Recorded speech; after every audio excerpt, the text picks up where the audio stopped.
আসসালামু আলাইকুম। আমি শামীমা খুলনা থেকে বলছি। বিডি ব্লগার শামীমা চ্যানেল থেকে আপনাদেরকে আরও একবার স্বাগত জানাই। কাছে কিংবা দূরে, দেশ কিংবা দেশের বাহিরে যে যেখান থেকে আমার ভিডিওটি দেখছেন, আশা করছি আল্লাহ পাকের অশেষ রহমতে আপনারা সকলেই ভালো আছেন। আমরাও আলহামদুলিল্লাহ ভালো আছি। তো চলে আসলাম নতুন আরও একটা ভিডিও নিয়ে। তো আজকে কিন্তু খুলনায় অনেক বৃষ্টি হয়েছে। আর সেই মানে গাছপালা দেখেই কিন্তু বোঝা যাচ্ছে যে গাছপালা কতটা সতেজ সতেজ আছে আজকে বৃষ্টি হওয়ার কারণে। আর গরম কিন্তু একটু কম লাগছে আজকে। রোদ্দুরে কিন্তু এক প্রকার উঠিয়ে নিয়ে আজকে। তো আজকের দিনটা বেশ ভালো কেটেছে আর কি। আর বৃষ্টি হলে কিন্তু একটু ভালো মন্দ খেতে ইচ্ছা করে, মনে হয় কি মানে পছন্দের যে খাবারগুলো সেগুলা খেতে ইচ্ছা করে। আর কিছু কিছু খাবার আছে সেগুলো কিন্তু আসলে অতিরিক্ত গরমে খাওয়া যায় না, আর খেলেও দেখা গেলো কি মানে খাওয়ার পরে অস্বস্তি বোধ হয়। তাই বৃষ্টির দিনে কিন্তু অনেক অনেক খাবার আছে সেগুলো খেতে বেশ ভালোও লাগে, আবার তৈরি করতেও ইচ্ছা করে। তো এই যে দেখছেন আমি এই যে আমার বেডরুমের এই জানালা সাইডে যে জানালা রাস্তার সাইডে এখানে আসছে, এই যে গাছে দেখেন অনেক পেয়ারা ধরছে। আর এই যে বতি হয়ে গেছে এই পেয়ারা দুটো। আর রাস্তার সাইডে যে ডালগুলো আছে ওগুলো তো আমাদের, ওই পেয়ারাগুলো তো আমাদের ভাগ্যে হয় না, কারণ ছেলেপেলেরা রাস্তাতে মানে যে যায় সে পেড়ে খায়। যাই হোক, একজন খাইলেই হলো। তো গাছে অনেক পেয়ারা ধরেছে। তো পেয়ারাগুলো কিন্তু আবার পেকে গেলে পোকা হচ্ছে, জানি না কেন, মানে যখন বেশি পেকে যাচ্ছে তখন পেয়ারাগুলোর ভিতরে পোকা হচ্ছে, সাদা সাদা যে নরম নরম পোকাগুলো আছে সে পোকা দেখে কিন্তু খেতে ইচ্ছা করে না। তাই একটু বতি হলে তখন পেড়ে খায়। তো আজকে যেহেতু বৃষ্টি হচ্ছে, তো ছেলেমেয়ের ছেলে মেয়েকে খুশি করার জন্য আর কি একটু রোস্ট রান্না করব, মুরগির রোস্ট। আর এটা আছে মানে ব্রয়লার মুরগি দিয়ে রান্না করব। তা আসলে আমি রান্নাটা ওইভাবে ডিটেলস দেখাতে পারবো না, কারণ যেহেতু এটা আমার ব্লগ চ্যানেল, আমার একটা কুকিং চ্যানেলে আমি রেসিপিটা দিছিলাম। তো আপনারা আমার কুকিং চ্যানেল থেকে রেসিপিটা দেখে নিতে পারেন।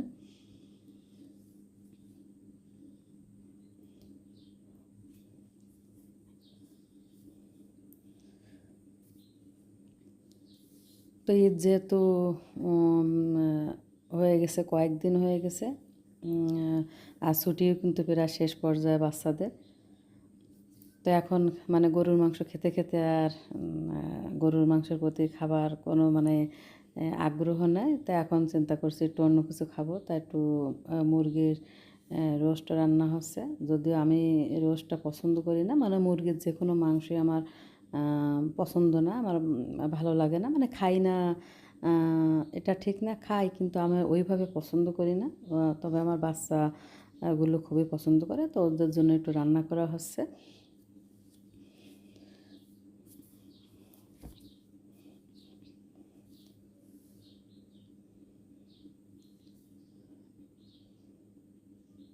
তো রান্নাটা কিন্তু প্রায় শেষ পর্যায়ে। তা আমি আসলে কী কী মশলা দিয়েছি, কেমনভাবে কী করছি সবগুলো কিন্তু দেখাইনি, কোনো রকম একটু একটু দেখাচ্ছি। কারণ যেহেতু আমার কুকিং চ্যানেল এটা ছাড়া হবে বা ছেড়ে দিয়েছি, সেহেতু কিন্তু আমি ওইভাবে ডিটেলস বলতে পারবো না, কারণ ইউটিউবের কিন্তু কিছু কিছু রুলস থাকে। তো সেই রুলস অনুযায়ী কাজ করতে হবে, তারপরে কিন্তু অনেক সময় স্ট্রাইক চলে আসে।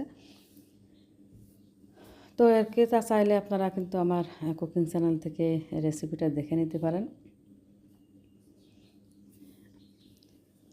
তো আজকে কিন্তু একদম সন্ধ্যা পর্যন্ত কোনো রোদ্দুর ছিল না, ওয়েদারটা এত ভালো ছিল তো বলে বোঝাবার মতো না। মানে এত বৃষ্টি হয়েছে যে আমাদের বাড়ির পেছনে যে একটু গর্ত ছিল সেগুলো কিন্তু সব ভরে গেছে। অনেকটাই বৃষ্টি হয়েছে। আর এই এখন তো বর্ষাকাল শুরু হয়ে গেছে, মানে আষাঢ় শ্রাবণ মাস এই দুই মাস তো বৃষ্টির সময় আর কি। তা আষাঢ় মাসের সম্ভবত আজকে 2-3 তারিখ হয়ে গেছে। তো আমার কিন্তু রান্না হয়ে গেছে, আমি সম্পূর্ণটা দেখালাম না। তো আমার ভিডিওটি কিন্তু প্রায় শেষ পর্যায়ে। তা দেখুন বাইরের ওয়েদারটা কিন্তু দেখেই বোঝা যাচ্ছে পরিবেশটা কতটা শান্ত, কতটা সতেজ আজকের পরিবেশটা, আবহাওয়াটা। তা আসলে খুবই ভালো লাগে এরকম পরিবেশ উপভোগ করতে বা এরকম আবহাওয়া উপভোগ করতে খুবই ভালো লাগে। আর যেহেতু যা আমরা গ্রামে থাকি, বিশেষ করে তাদের জন্য কিন্তু এই পরিবেশটা উপভোগ করার সুযোগ বেশি থাকে, কারণ শহরে তো ওইভাবে আসলে গাছপালা থাকে না। আর বৃষ্টি হওয়ার পরে দেখবেন যে গাছপালাগুলো কত সতেজ হয়ে আসে, দেখতে কতটা সুন্দর লাগে, কতটা মানে আকর্ষণ লাগে। তো আমার ভিডিওটি কিন্তু প্রায় শেষ পর্যায়ে। তা আজকে ছোট্ট একটা ভিডিও আপনাদের সামনে নিয়ে আসলাম আর কি। তো সবাই ভালো থাকবেন, আর আমার ভিডিওর মধ্যে কোনো ভুল ত্রুটি থাকলে অবশ্যই ক্ষমা সুন্দর দৃষ্টিতে দেখবেন। আল্লাহ হাফেজ।